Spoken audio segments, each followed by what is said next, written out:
Nah makanya oleh Imam Abdul Qahir di situ tidak dimasukkan komplotan Islam pada masa itu. Kenapa? Karena sudah membuang kewajiban-kewajiban di dalam agama Islam. Itu pada masa itu. Jadi wajar kalau Rasulullah itu menyatakan 1400 tahun, kalau agama Kristen, agama Yahudi itu pecah 72, agama ini kata Rasulullah akan pecah 73.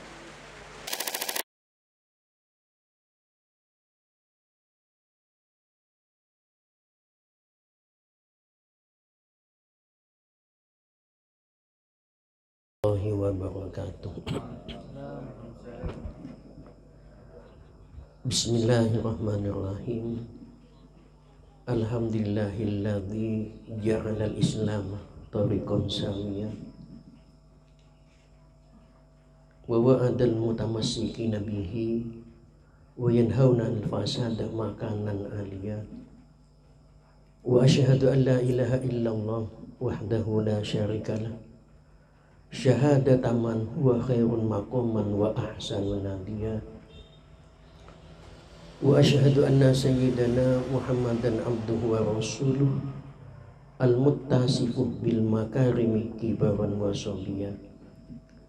Allahumma fasalli wa sallim wa barik ala sayyidina wa maulana Muhammad kana sadiqal wa'di wa kana rasulan nabiyya wa ala alihi wa ashabihi alladzina yuhsinuna islamahum wa lam yaf'alu syai'an fariya.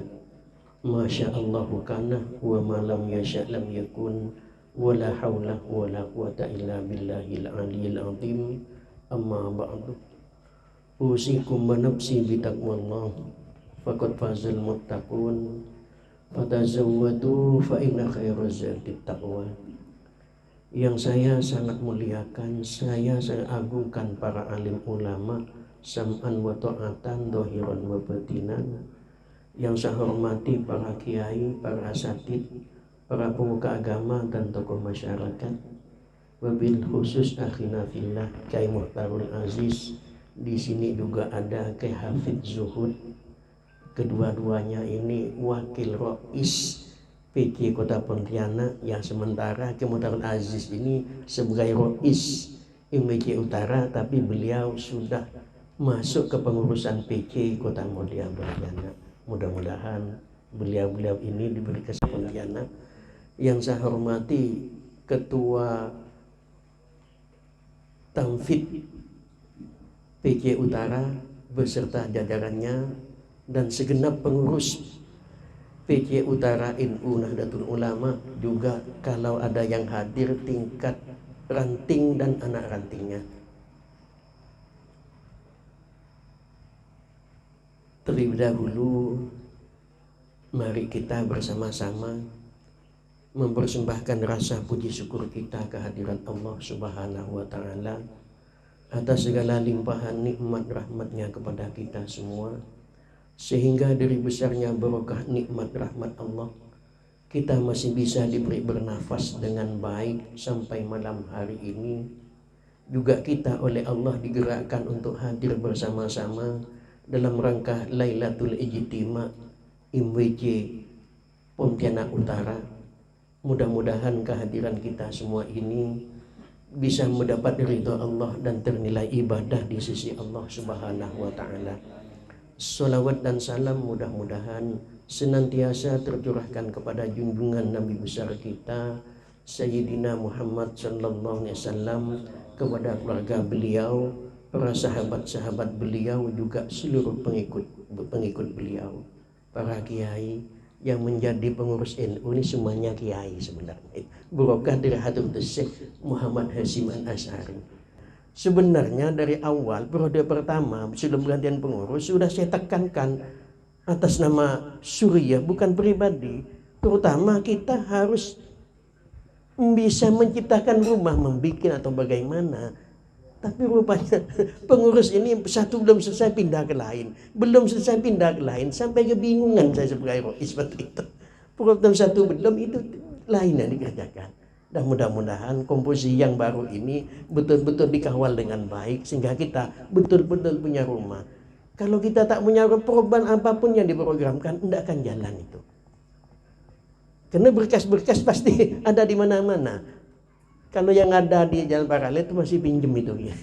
Yang kebetulan punya Pak Tampit sendiri. Namun kadang-kadang oleh Pak Tampit pindah ke sebelah utara, sebelah kiri. Nah, ini tidak enak juga kalau dipindah-pindah. Nanti berkas yang ada itu bisa pindah juga.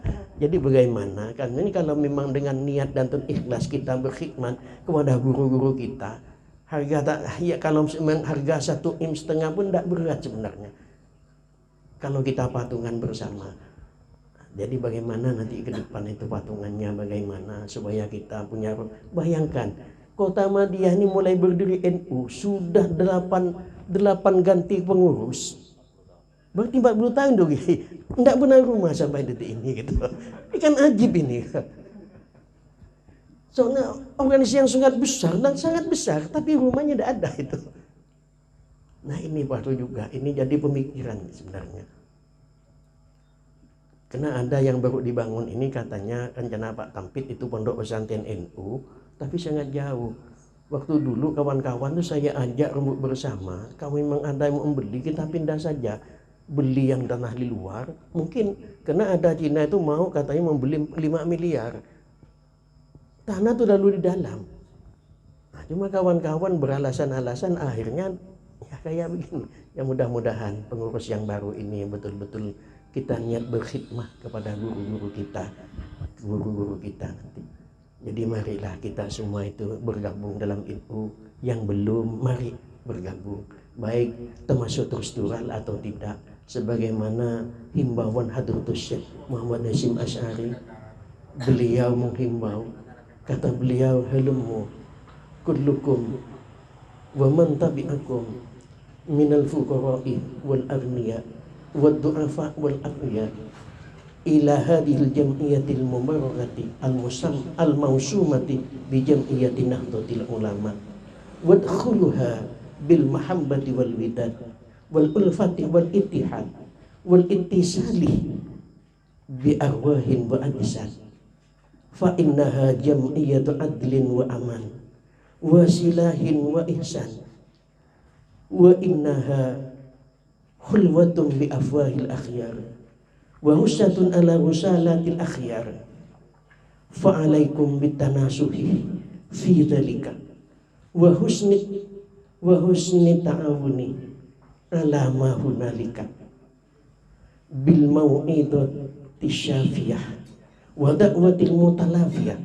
wa hujjatin qadiyah wasda' bima tu'mar li'an komika bida'u an ahlil madari wal hajar.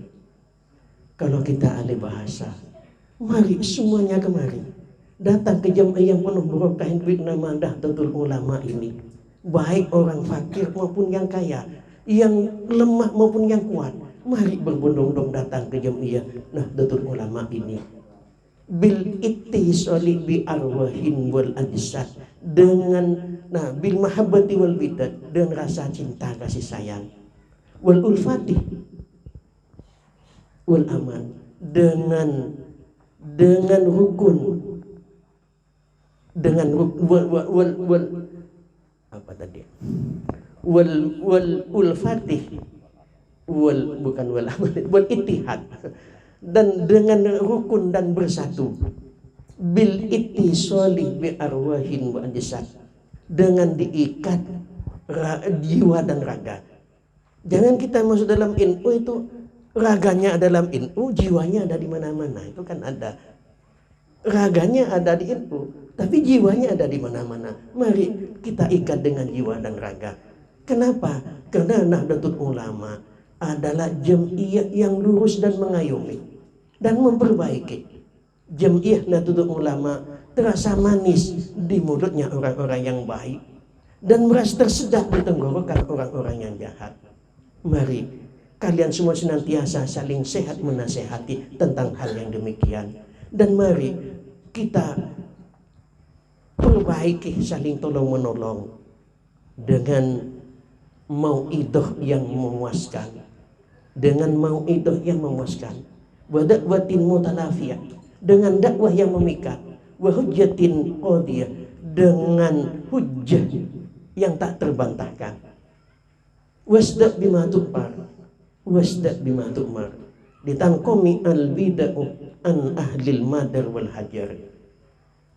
Sampaikanlah secara terang-terangan apa yang telah diperintahkan kepada kamu, agar perbuatan dia terberantas baik di kota maupun di desa. Jadi terlalu kita. Jadi mari kita masuk ke Jamiah Nahdlatul Ulama ini dengan ikatan jiwa dan raga kita. Itu kan ada duduk-duduknya, ada di Indonesia NU, tapi lihat di mana-mana itu menghantam NU. Jadi mari kita, sebenarnya tidak ada rois, tidak ada wakil rois, semuanya punya hak yang sama. Hanya kita niatan berkhidmah kepada guru-guru kita, pendiri NU, karena itu yang didirikan oleh wali-wali Allah. Insya Allah hanya barokahnya yang kita harapkan. Terutama doanya Hadratus Syekh pendiri NU, beliau pernah menyatakan, barang siapa menjadi pengurus NU, saya doakan husnul khotimah sampai ke anak cucunya. Ini yang kita harapkan. Mudah-mudahan kita nanti bersama beliau bersama beliau dan guru-guru beliau. Kita tidak ragu sanad beliau masyayikh nyambung kepada Rasulullah SAW. Baik dalam bidang hadisnya maupun dalam bidang fikihnya. Itu semuanya sampai mata rantai nyambung kepada Rasulullah SAW, kurang lebih 53 masyayikh yang seluruh sanadnya menyambung kepada Rasulullah SAW. Itu yang kita harapkan. Para jemaah juga para kiai yang saya hormati, masa sekarang banyak yang mengkhawatirkan, baik situasi yang seperti sekarang, terutama yang mengganggu ketenangan paham Ahlus Sunnah wal Jamaah. Banyak aliran yang bermacam-macam, mungkin sesat dan menyesatkan. Mungkin apakah mereka mengerti atau tidak mengerti. Itu sebenarnya sama yang terjadi di abad pertama. Pada satu saat ada sekelompok pemuda datang kepada Syekh Hasan Basri. Hasan Basri ini lahir ulama, ada hilaf, ada yang mengatakan lahir tahun 18 Hijriah, ada yang mengatakan tahun 20 Hijriah. Kalau wafatnya tidak ada yang hilaf. Beliau wafat tahun 110 Hijriah. Datang sekelompok pemuda itu minta nasihat, mengkhawatirkan akidahnya itu rusak. Mengkhawatirkan. Singkatnya oleh beliau diberi nasihat, alaikum bi khamsati khisalin wa amaluha. Tetapilah kalian semua itu melaksanakan 4 macam perkara dan amalkan. Apa 4 macam ini? Aksiru min suhbatis sholihin. Perbanyaklah kalian semua itu berkawan dengan orang-orang yang soleh. Soleh secara harfiah artinya orang baik. Tapi orang baik belum tentu soleh. Imam Al-Baidawi dalam tafsirnya memberi penjelasan, as-solihu huwa man syarafa umrahu fi ta'atillah wa ma lahu fi mardatillah. Menurut Imam Baidawi, yang dikatakan orang soleh itu adalah orang yang menggunakan umurnya untuk taat kepada Allah dan menggunakan harta bendanya untuk mencari ridho Allah. Itu soleh, yang doanya makbul. Dalam kitab Majalisus Saniyah ada semua hadis, satu orang soleh bisa menyelamatkan orang tidak soleh sebanyak 100.000. Nah, mari. Lah kenapa di sana juga itu banyak bermacam-macam? Ada kaum Rafidhah, ada Mu'tazilahnya, ada kaum Khawarijnya, bermacam-macam. Seperti kita yang ada di sini. Sekarang ada orang yang mengaku makrifat. Sebenarnya bukan makrifat itu. Itu Mu'tazilah model modern. Kalau ngaku makrifat tidak sholat, bukan mak sholat, bukan makrifat. Karena makrifat, kata Imam Ali bin Al-Hayni itu mengatakan, dikatakan al-ma'rifatu asy-syari'atu muayyadatun bil haqiqah wal haqiqatu muqayyadatun bisyari'ah. Syariat itu diperkuat dengan hakikat. Hakikat diikat dengan syariat. Kalau ikatnya lepas, maka yang menjadi batil. Kalau lepas itu jadi batil. Malah Syekh Hasan Basri yang beri nasihat kepada pemuda itu pernah menyatakan, ilmul haqiqatu La muhalidatu sawabil amali la tarkul amal. Ilmu hakikat itu hanya tidak pernah melirik sedikit pun pahalanya beramal, bukan meninggalkan amal. Imam Malik juga pernah menyatakan, man tasyarru'ah wa lam yatahaqqaq fatafassaqa wa man yatahaqqaq wa lam yatasyarruq fatazandaqa wa man jama'a bainahuma faqad tahaqqaqa. Barang siapa yang bersyariat tanpa hakikat, maka ia fasik. Barang siapa yang berhakikat tanpa syariat, fatazandaqa, ia kafir zindik. Wa man jama'a bainahuma faqad tahaqqaqa. Dan barang siapa yang mengumpul kedua-duanya hakikat dan syariat, itulah yang sebenarnya. Yang benar itu demikian. Jadi kalau memang ada orang kok hakikat tidak so, itu bukan benar, bukan hakikat. Itu Mu'tazilah model modern. Mu'tazilah itu di awal abad Islam sudah pecah lebih kurang 200. Itu dijelaskan oleh Imam Abdul Qahir Baghdad, pengarang kitab Al-Farqu Bainal Firaq. Beliau wafat tahun 429 Hijriah. Di antaranya pecah-pecahnya Mu'tazilah itu ada yang tidak mewajibkan rukun Islam itu. Salat tidak wajib, zakat tidak wajib, puasa tidak, haji dan sedang tidak wajib. Jadi umat Islam dijamin oleh imannya kalau melakukan hanya menambah amal kebaikan. Nah makanya oleh Imam Abdul Qahir di situ tidak dimasukkan komplotan Islam pada masa itu. Kenapa? Karena sudah membuang kewajiban-kewajiban di dalam agama Islam. Itu pada masa itu. Jadi wajar kalau Rasulullah itu menyatakan sudah 400 tahun, kalau agama Kristen, agama Yahudi itu pecah 72, agama ini kata Rasulullah akan pecah 73. Mari kita sejenak menelusuri sejarah. Jadi terpecah ini dimulai dari wafatnya Nabi Muhammad SAW. Di saat Rasulullah itu wafat, jelas wafat, ada yang tidak yakin. Hanya Rasulullah diangkat seperti Nabi Isa AS akan turun kembali. Padahal Sina Umar juga itu marah.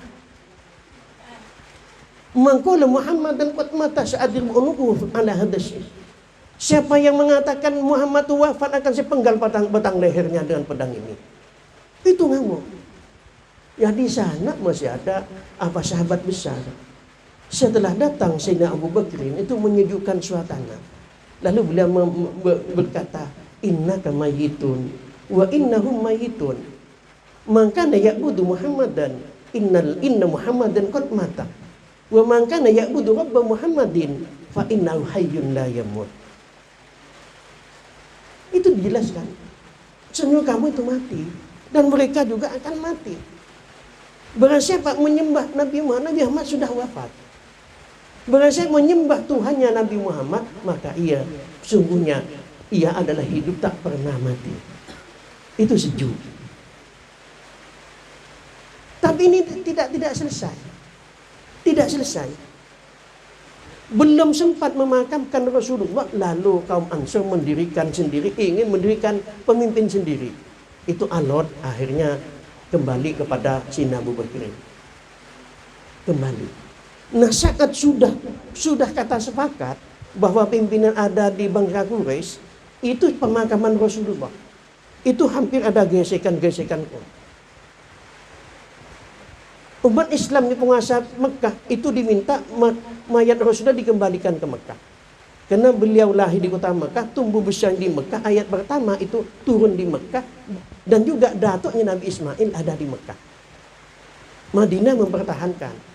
Lalu ada utusan dari Baitul Maqdis dikirim ke sana. Semua nabi-nabi itu ada di Baitul Maqdis. Itu hampir ada gesekan-gesekan yang serius. Juga yang menyejukkan itu Sayyidina Abu Bakar.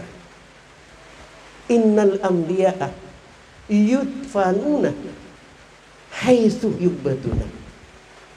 Sejumlah para nabi itu akan dimakamkan di mana beliau tuh yang diwafatnya, di situlah. Makanya Rasulullah dimakamkan dan itu sejuk lagi. Tapi belum itu ada bentik-bentik lagi. Karena masih ada orang mengaku Nabi mulai masih hidupnya Nabi Muhammad. Lalu timbul itu Tulaihah. yang mengaku Nabi, lalu timbul itu saja seorang wanita mengaku Nabi, lalu timbul Al-Aswad. Ini perlu diselesaikan juga semuanya. Nah, dari bintik-bintik inilah timbul aliran-aliran yang bermacam-macam setelah perang besar, perang Siffin yang banyak mengorbankan umat Islam. Nah, ini yang sampai terjadi detik ini. Jadi kalau ada sekarang aliran berbeda, itu udah wajar-wajar, memang dari dulu itu ada. Makanya NU mulai awal berdirinya itu bukan kepentingan politik, bukan kepentingan ekonomi, bukan kepentingan pertanian, tapi NU berdiri mulai awal untuk mempertahankan, mengembangkan dan mensyiarkan paham Ahlus Sunnah wal Jamaah. Itu dari berdirinya. Karena NU berdiri itu ada dua agenda besar. Pada tahun 1926 itu. Yang pertama ada kepentingan Komite Hijaz. Penguasa Mekah itu akan membongkar seluruh makam-makam yang ada di Tanah Suci Mekah. Termasuklah sudah dibongkar itu makamnya Siti Khadijah. Itu rencana mau dibikin WC sebagai penghinaan kepada keluarga Rasulullah SAW. Yang belum dibongkar itu hanya makamnya Rasulullah, Sayyidina Abu Bakrin, terus makamnya Sayyidina Umar. Yang lain sudah dibongkar semuanya. Memang Kiai Hasyim Asy'ari mempunyai pemikiran yang sangat jauh. Makanya pada masa itu diutuslah Hadratus Syekh Abdul Wahab Hasbullah, lalu didampingi oleh Syekh Ghani Mekah, Syekh Ghani Mesir, pernah mustasar pertama, untuk meminta kepada Raja Su'ud agar makam-makam situs yang dibongkar dikembalikan. Dengan alasan Mekah bukan miliknya bangsa Arab, tapi miliknya umat Islam seluruhnya. Lalu dikembalikan, sekalipun makam Siti Khadijah tidak tepat ke tempat asal, tapi sudah ada di Maklah. Alhamdulillah, Rais Mustasar NU, Mbah Maimun Zubair, makamnya hampir berdampingan. Ini doanya beliau. Beliau ingin wafat hari Sabtu dan ingin dekat dengan makamnya Siti Khadijah.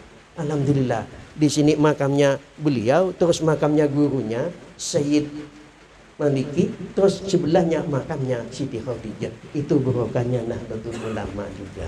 Mungkin kalau beliau tidak jadi mustasar, mungkin tidak begitu, mungkin itu. Ini barokahnya, pasti ada barokahnya itu.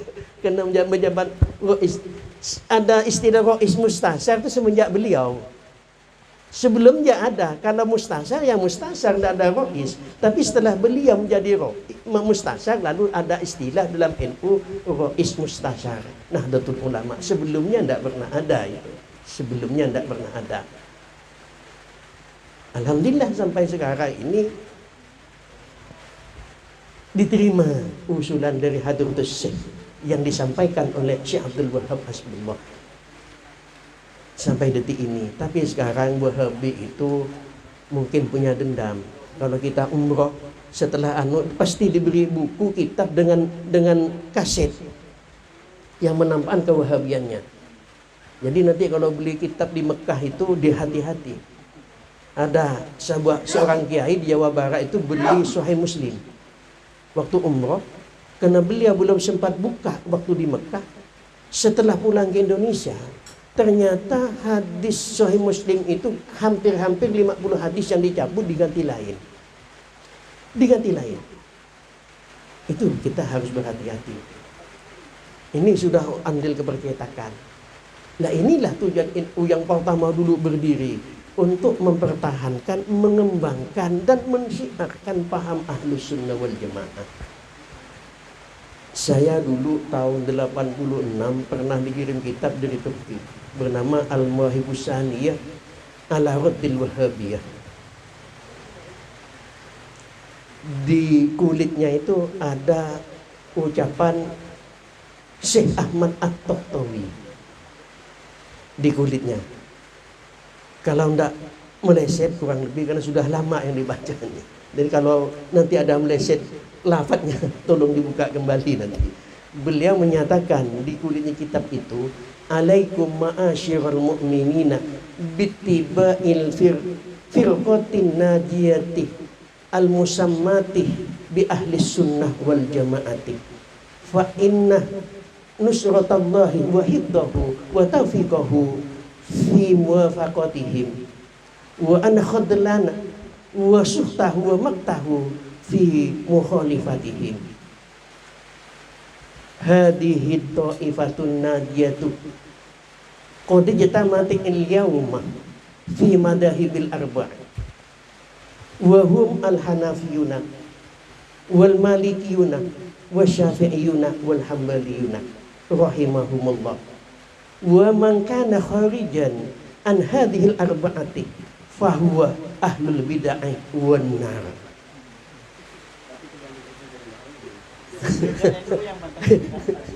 ini saya tidak mengurangi, nanti kata beliau, wahai masyarakat kaum mukminin, ikutlah kalian semua kepada firqah yang selamat ini, yang diberi nama itu Ahlus Sunnah wal Jamaah. Jamiah ini berkumpul pada hari ini di madhab yang 4. Madhab Hanafi, madhab Maliki, madhab Syafi'i, madhab Hanbali. Maka barang siapa yang keluar dari madhab yang 4, fahuwa ahlul bid'ati wan nar. Maka mereka yang dikatakan ahli bid'ah dan masuk neraka. Kata kita ini Ahlus Sunnah. Kata Wahabi kita yang di neraka itu kita. Kata mereka kita yang salah. Hurufat, tahlilan hurufat, tahayul. Saya waktu ke Mekah menunaikan haji tahun 2016, saya dengan Ustadz Fadlan waktu itu sore-sore berjalan-jalan di pelantaran Masjid Madinah. Terus ada anak dari Lamongan itu pasca doktor di sana. Jadi saya tanya, Ustaz, kuliah di sini ambil doktor, ambil jurusan apa? Oh, saya mengambil jurusan usulul fikih. Lah, kenapa ngambil jurusan ini? Iya, karena imam besarnya Ahlussunnah wal Jamaah melarangnya. Siapa itu? Ya Imam Syafi'inya. Kata siapa? Kata saya. Kata dosen saya olok-olok, dosen kamu itu tidak fair, kata saya. Dia nak merah dia itu. Memang diharapkan dia mana sebenarnya? Dia tidak bisa berpikir sebenarnya itu. Berarti dosen Anda tidak fair, kata saya. Nah kenapa? Katanya di Madinah itu mengakunya itu madhab Hanafi. Baik di Mekah, di Madinah. Coba buka biografinya Imam Hanafi. Imam Hanbali. Ahmad bin Hanbal pada menyatakan ulama semuanya pada tidur. Tidak bisa mengerti secara konkret untuk istinbat dan soal Quran dan hadis sebelum lahirnya Imam Syafi'i. Setelah Imam Syafi'i mengarang kitab Ar-Risalah, pertama kali dikarang kitab Usulul Fiqih, barulah ulama tuh baru mengerti dengan pas betul istinbat. Kok dikatakan Imam Syafi'i melarang katanya? Ya sudah. Waktu itu lu cerita-cerita di Indonesia ini ada organisasi besar, barang syirik dan haram dilakukan. Lah seperti apa itu? Ustaz, ya NU itu ulama besar. Lah apanya yang haram katanya? Tawassul itu. Kok berdoa masih perantara lain para nabi lagi, tidak langsung pada Allah. Saya ulok-ulok. Di sini ini kalau Anda mengharamkan mensyirikkan tawassul, berarti Anda mensyirikkan Rasulullah SAW. Lah kenapa? Karena dulu yang kita diam di sini pernah tidak hujan lebih dari 4 tahun. Sehingga ada masa paceklik. Jadi masyarakat Madinah sahabat itu datang kepada Rasulullah minta istisqa. Rasulullah beristisqa sampai diangkat tinggi-tinggi, tawassul kepada pamannya Sina Hamzah. Doanya belum selesai, hujannya sudah turun. Kata saya, kalau Anda mensyirikkan ini berarti Anda sangat lancang mensyirikkan Allah. Loh kenapa gitu? Mari kita baca kembali. Ya ayyuhalladzina taqullah wabtaghu ilahil wasilah. Nah di sini mufassirin semuanya di wasilah ini diberi makna tawassul, jalan pendekat diri kepada Allah. Ya mereka hendak membenarkan jawaban saya, ya juga sama diem. Ya kata saya, yang penting saya waktu karena tersinggung. Kenapa? Saya RUISPC Pontianak kok hal ini orang yang NU disalah-salahkan. Benar salah harus saya jawab, mau bagaimana? Harus saya jawab. Tapi dia diem. Selesai mau pulang ke hotel, alhamdulillah tas saya digendongkan ke hotel itu. Tapi tidak membenarkan jawaban saya, tidak membenarkan. Tapi digendongkan, ya alhamdulillah. Yang penting kita warga itu tidak diem saja itu. Harus diutarakan. Nah ini karena sesuai dengan pemahaman kita yang ada dalam Nahdlatul Ulama. Jadi mari kita berkawan dengan ilmu, masuk semua ilmu ini. Di sini oleh Syekh Hasan Basri, di saat itu sangat ricuh, masyarakat ketakutan itu, karena sering pembunuhan itu. Masa ini sering dibunuh, takut akidah tergoncang, maka minta naik, terutama suruh akhiru min suhbatis sholihin, berbanyak dari kawan orang-orang soleh. Nah, kalau sudah berkawan orang soleh, jangan ditukar oleh yang lain-lain. Di dalam kitab Mukasyafatul Qulub itu ada sebuah cerita Nabi Isa, lalu ada seorang ingin bersahabat, ingin berkawan dengan Nabi Isa alaihissalam. Ya, diterima. Karena Nabi siapa saja itu boleh, asalkan mengikuti apa yang dilakukan oleh beliau. Terus jalan-jalan sampai di tepi sungai, lalu rasa lapar. Kedua ini membawa bekal 3 roti. Kata Nabi Isa alaihissalam, mari kawan, kita makan duduk. 3 roti, yang satu dimakan sendiri oleh Nabi Isa, yang satu diberikan ke kawannya tadi. Setelah makan kenyang, Nabi Isa lalu ke sungai, minum. Setelah minum kembali lagi ke tempat, 1 roti itu hilang rotinya itu. Jadi ditanya oleh Nabi Isa, kemana 1 rotinya? Kawan jawab, ma'adri, saya tak tahu katanya. Ya sudah, jalan lagi, lalu jumpa 2 anak ekor kijang. Lalu Nabi Musa itu dilambai, datang satu. Setelah datang satu, dipotong, dipanggang. Setelah dipanggang, dimakan. Setelah saya makan kenyang keduanya, lalu tulang belulang itu dikatakan, coba hiduplah kalian kembali.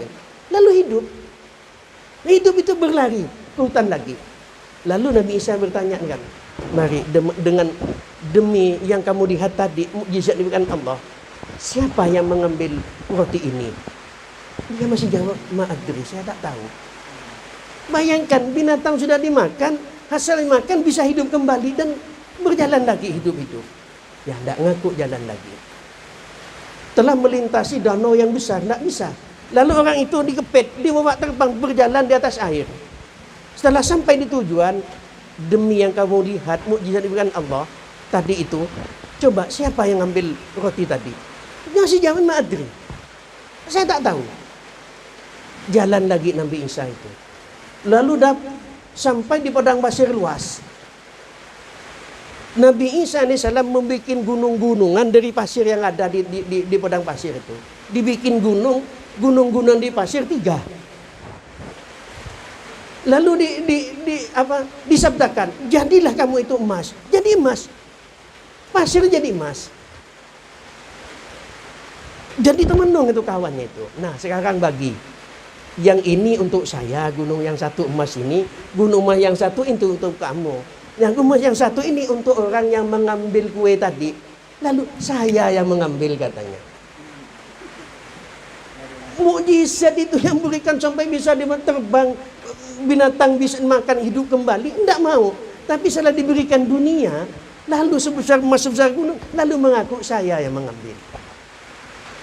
Makanya oleh Nabi Isa itu langsung tidak boleh berteman lagi. Gunung 3-3-nya itu diberikan semuanya. Tapi kamu tidak boleh berkawan dengan saya lagi.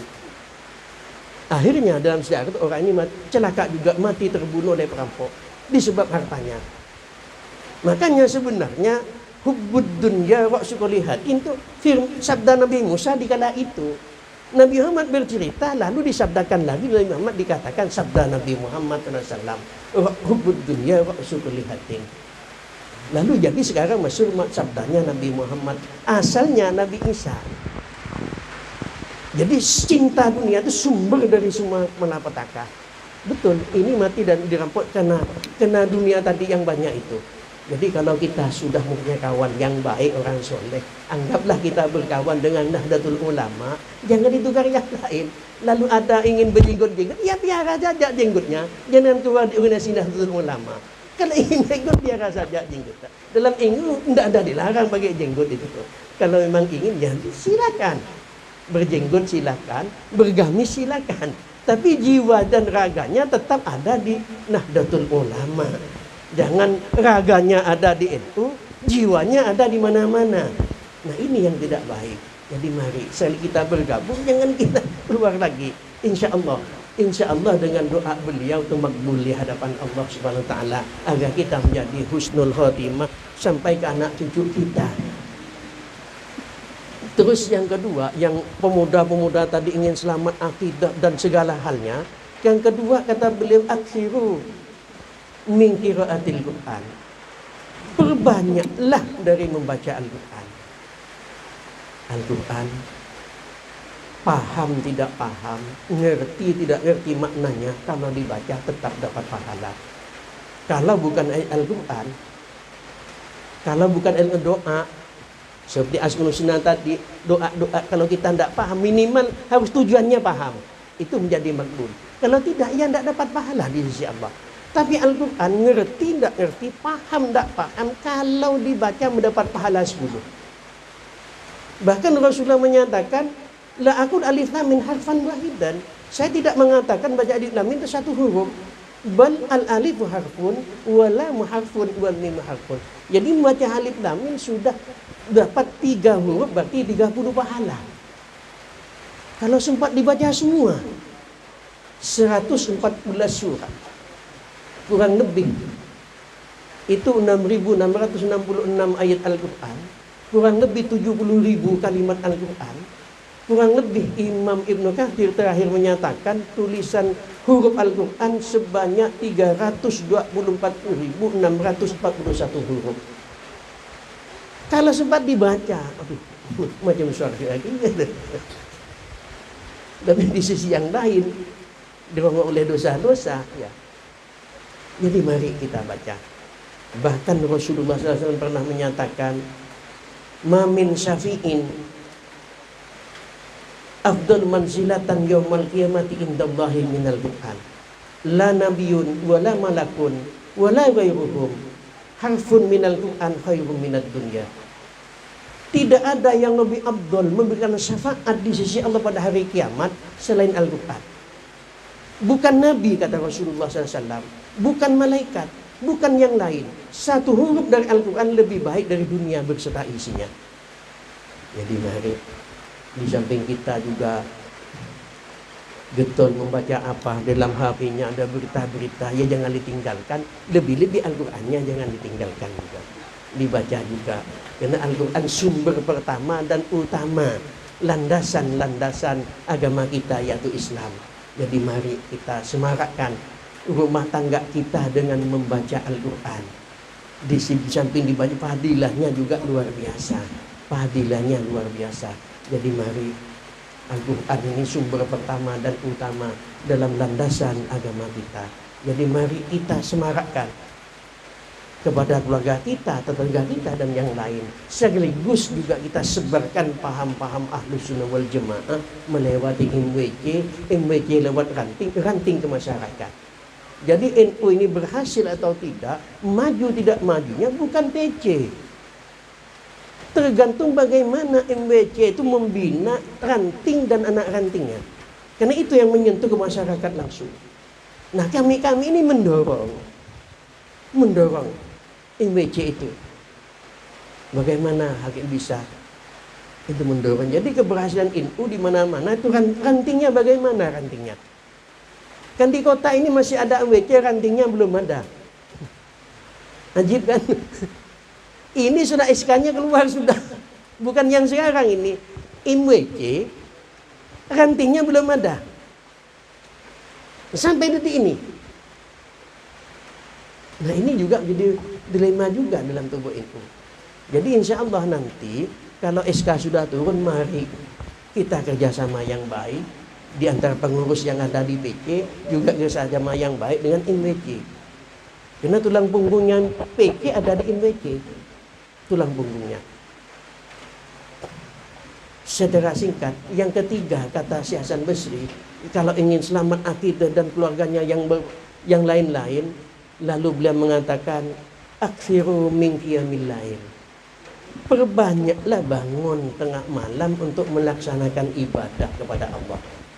Apakah diisi dengan membaca Al-Quran, apakah diisi dengan zikir istighfar kepada Allah, apakah diisi dengan sholat malam. Sebagian riwayat hadis keberhasilan Rasulullah SAW mendoakan umatnya agar taubat diterima sebelum sampai di kerongkongannya, itu lewat ditempuh dengan banyak sholat malam. Pertama diberi Rasulullah, ya Muhammad, asalkan mau bertobat umatmu 1 tahun, akan saya terima tobat, dosa apapun besarnya. Rasulullah masih menangis, ya Allah 1 tahun sangat lama. Akhirnya malaikat Jibril datang lagi, turun 1 bulan. Rasulullah masih menangis, turun 1 hari, masih menangis beliau. 1 hari itu masih 12 jam, ya Allah. Umatku kecil dan lalai, mohonlah keringanan lagi. Dari 1 hari turun 1 jam. 1 jam Nabi Muhammad masih sujud. Kata mereka, perbanyaklah salat malam. Nabi Muhammad memperbanyak salat malam. Akhirnya malam nisfu Sya'ban, lalu turun dari Allah melalui malaikat Jibril, asalkan umatmu bertobat kepadaku, kata Allah, sebelum nafasnya di kerongkongannya akan diterima tobatnya di sisi Allah SWT. Ini juga banyak ditimpa salat malam. Salat malam itu amal-amalnya orang-orang soleh yang terdahulu. Boleh kita laksanakan, kita tiru. Dulu pernah mengatakan Mbah Maksum Lasem, salah satu waliullah, salah satu min auliyaillah, pernah mengatakan beliau, seandainya Allah tidak mensyariatkan sholat malam, di dunia ini tidak ada hiburan. Lain dengan kita hiburannya televisi, beliau hiburannya sholat malam. Kalau tidak di sholat malam, dunia tidak ada hiburan. Gitu kata Mbah Maksum Lasem, itu. Malah konon apabila beliau kesiangan, beliau tidak pernah kurang sholat malamnya 20 rakaat. Kalau dia tersontok subuh, tidak sempat sholat malam, itu diganti siangnya 1 rakaat diganti 10 rakaat. Jadi 20 rakaat diganti 200 rakaat. Itu lewat hidup beliau. Jadi wajar kalau nanti mendapat posisi dekat diterima sebagai hamba soleh oleh Allah, ya wajar itu. Anda tahu kita. Ya mudah-mudahan tadi kita teriring barokahnya doanya Hatul Syekh Mas Syahri juga kita bisa demikian. Mudah-mudahan juga kita menjadi husnul khotimah juga itu. Secara singkat yang keempat kata beliau, akthiru min ikhla'il batni. Perbanyaklah memperkosongkan perut. Kadang-kadang kan kalau perut itu kenyang, kadang-kadang sombong itu, kadang-kadang macam tidak ada orang lagi. Tapi kalau terasa lapar, itu terasa nikmat yang diberikan Allah Subhanahu wa Ta'ala. Bukan hanya itu, Rasulullah sering bersabda menasihati istrinya Siti Aisyah. Kepada beliau bersabda, dawimi qur'ah babil jannati. Tetapilah kepada istri Siti Aisyah, mengetuk pintu surga. Qolat bimada ya Rasulullah? Dengan apa saya ngetuk pintu surga? Bilju. Dengan rasa lapar. Ya jangan terlalu lapar. Terlalu lapar tidak baik juga nanti. Mau melakukan sholat malam lalu tidak mampu. Jangan terlalu lapar, sedang. Yang terakhir kata beliau, akthiru min tadru'i qubailas subahi. Perbanyaklah merendahkan diri di hadapan Allah menjelang masuknya waktu subuh. Apakah tafakkur? Apakah kita diisi bagaimana merenungkan? Tadarru, apakah dengan istighfar kepada Allah? Apalagi kita ini tidak dirasakan, kita sudah menghabiskan umur kita 1 tahun. Dari 1442 kita sudah berada di 1443. Berarti sudah 1 tahun umur kita sudah dihabiskan. Nah, apa yang sempat kita lakukan? Yang kita manusia oleh Allah semata-mata diciptakan untuk mengabdi dan beribadah kepada Allah. Wa ma khalaqtul jinna wal insa illa liya'budun. Apa yang bisa kita persembahkan di tahun 1442 ini? Jadi mari merenung sejenak. Kalau memang ada perbuatan baik, mari bersama-sama berdoa. Mudah-mudahan itu menjadi persembahan amal ibadah yang diterima di sisi Allah Subhanahu wa Ta'ala. kalaupun di tahun 1442 itu ada kelalaian, bahkan melanggar hukum Allah, mudah-mudahan mendapatkan pengampunan dari Allah Subhanahu wa taala. Karena kita tidak tahu, betul kata Imam Abu Nawas, wa umri nakisum fi kulli yaumin wa dhanbi zaidun kaifah timali. Umurku semakin hari semakin kurang, sedang dosaku semakin hari makin bertambah. Kaifah timali, bagaimana keadaan saya nanti di hadapan Allah Subhanahu wa taala? Juga ini perlu kita renungkan.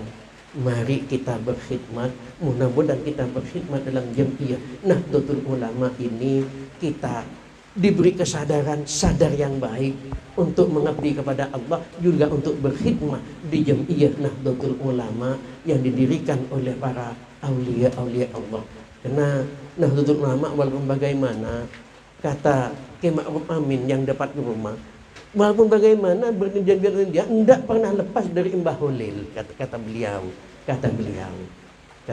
itu kan terakhir kan beberapa kiai itu datang berkali-kali tidak pernah ditemui, hanya menantunya Kiai Muntaha, kata orang Jawa Doro Muntaha yang menemui. Jadi pada tahun 1924 lalu ditemui itu banyak kiai yang datang. Di antara kiai itu bercerita Sunan Ampel di saat mondok di Madinah. Beberapa tahun mondok beliau tertidur di makamnya Rasulullah SAW. Itu diceritakan di hadapan Mbah Holil Bangkalan. Apa ceritanya? Di saat beliau tertidur, Rasulullah rawuh kepada beliau dalam mimpinya. Apa yang disabdakan Rasulullah dalam mimpinya Sunan Ampel waktu Adam masih beliau bernama Raden Rahmat? Kata beliau, Rasulullah, Rahmat kamu pulang ke negerimu, sebarkan paham Ahlus Sunnah wal Jamaah ini. Di sini ulamanya sudah tidak mampu. Itu begitu. Tapi Syekh Holil waktu itu tidak langsung mengizini. Cuma terakhir saya pernah membaca biografinya Al-Ghafurlah Ki Haji Radin Asad Santo Arifin. Saya pernah baca waktu saya suwan ke sana. Waktu suwan ke sana itu, beliaulah yang ditugas mengantarkan tasbih ke Ki Hasyim Asy'ari kan kata Syekh Holil, jangan kamu yang ngambil, biar Hasyim sendiri yang ngambil, kata beliau. Jadi beliau bercerita, saya ini oleh orang yang lihat saya, ada yang mengatakan saya wali, ada yang mengatakan saya tidak waras. Karena mulai berangkat tuh dikirnya ya kohar ya jabbar, kan begitu anehnya. Sampailah di hadapan Syekh Holil. Barulah ada isyarat demi isyarat. Lalu pada tahun 1926 berdirilah Jamiah Nahdlatul Ulama. Itu ada hikmahnya besar. Seandainya Syekh Holil tidak wafat lebih dahulu, mungkin tidak pernah pendiri. Kenapa? Oleh Belanda sudah dibekukan seluruh organisasi itu, tidak boleh berdiri. Jadi alasannya di Surabaya itu holnya Syekh Holil Bangkalan yang wafat pada tahun 1925. Beliau lebih sepuh dari Mbah Hasyim. Karena Syekh Holil Bangkalan itu lahir tahun 1820, wafatnya tahun 1925. Kurang lebih 105 tahun. Alasannya yang di luar itu masyarakat tahlilan sampai ke jalan, di dalamnya pentolan-pentolan ulama sedang merancang organisasi Nahdlatul Ulama yang kita sekarang ada di dalam pengurusannya. Mudah-mudahan berkah beliau mengalir kepada kita sehingga kita semuanya menjadi husnul khotimah. Mungkin ini yang bisa saya sampaikan.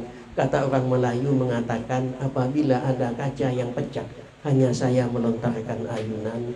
Apabila ada kata-kata saya yang salah, hanya ampunan yang saya harapkan. Akhirnya wallahul muwaffiq ila aqwamit thoriq. Assalamualaikum warahmatullahi wabarakatuh.